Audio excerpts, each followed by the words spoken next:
O técnico Giba vai dirigir o Barueri do ano que vem, mas há uma semana ainda vivia a tensão de conseguir, junto com os jogadores, a permanência do Guarani na Série B do Brasileiro.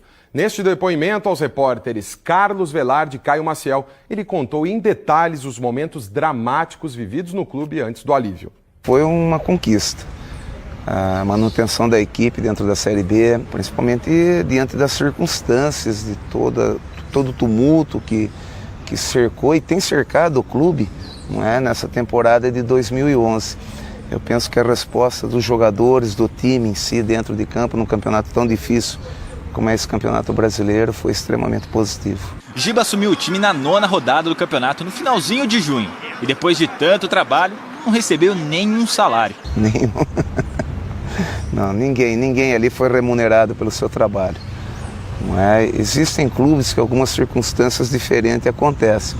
Não é? Entendo que até o fato de todos estarem dentro de uma mesma situação, isso serviu para fortalecer o ambiente interno. Na dificuldade, eles se fortaleceram, o que não evitou que em mais de 30 anos de futebol, Giba visse cenas lamentáveis. Me aborreceu bastante quando alguns atletas casados, jogadores com 2, 3 filhos, né?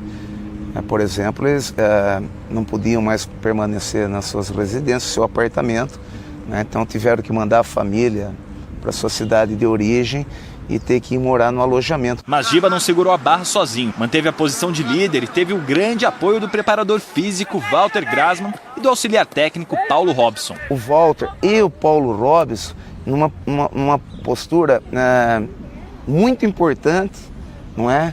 De estar mais próximo dos atletas, não é?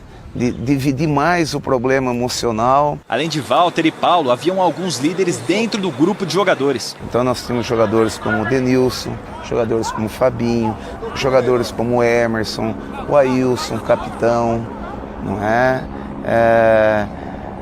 Jogadores com uma certa experiência e um equilíbrio emocional muito grande, não é? Que conseguiam transmitir para aqueles jogadores mais jovens, para os mais inseguros, para aqueles que estavam vivendo a sua primeira experiência, um equilíbrio melhor para poder continuar jogando e procurar poder fazer o seu melhor.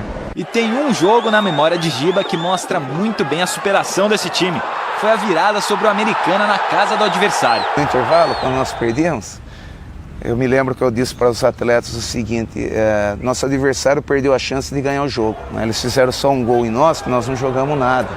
Então agora nós vamos mostrar para eles que nós não vamos perder mais essa chance. Porque nós vamos ganhar o jogo, nós vamos virar o jogo. Além de tudo isso, para que não acontecesse um desastre dentro do campeonato, Giba ressaltou ainda o 12º jogador, a torcida. Foi fundamental, o momento que o torcedor abraçou o time. Mesmo porque no primeiro turno, a torcida ela não confiava muito na equipe. Para mim é gratificante, tá? O reconhecimento, o torcedor bugrino. Não é? Acho que se eu podia ter feito algo de bom para o clube foi nessa passagem. Na semana anterior ao Clássico Campineiro, o então presidente Leonel Martins de Oliveira entrou no vestiário e disse aos jogadores que os salários não seriam pagos. Foi transparente demais. Eu, sinceramente, se ele me fala que ia falar aquilo para os jogadores, eu ia falar: presidente, por favor, não fala isso, não dá essa notícia. Porque realmente os jogadores esperavam receber uma notícia positiva. E o presidente ele chegou a ter uma notícia negativa para os atletas. Foi uma ducha de água fria. Giba não fica no Guarani para o ano que vem.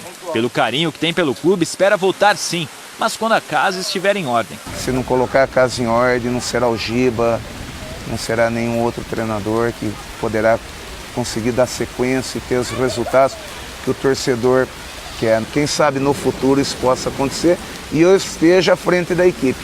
Quem sabe o destino me reserve isso. O Guarani ainda não definiu o técnico que vai comandar o time no ano que vem. Entre os nomes mais cotados estão os de Oswaldo Alvarez e Jarcinho, a dupla que levou o clube ao Brasileirão de 2010. Ainda nos bastidores, o presidente Marcelo Mingoni tenta levantar dinheiro para pagar os 5 meses de salários atrasados dos jogadores e dos funcionários. E agora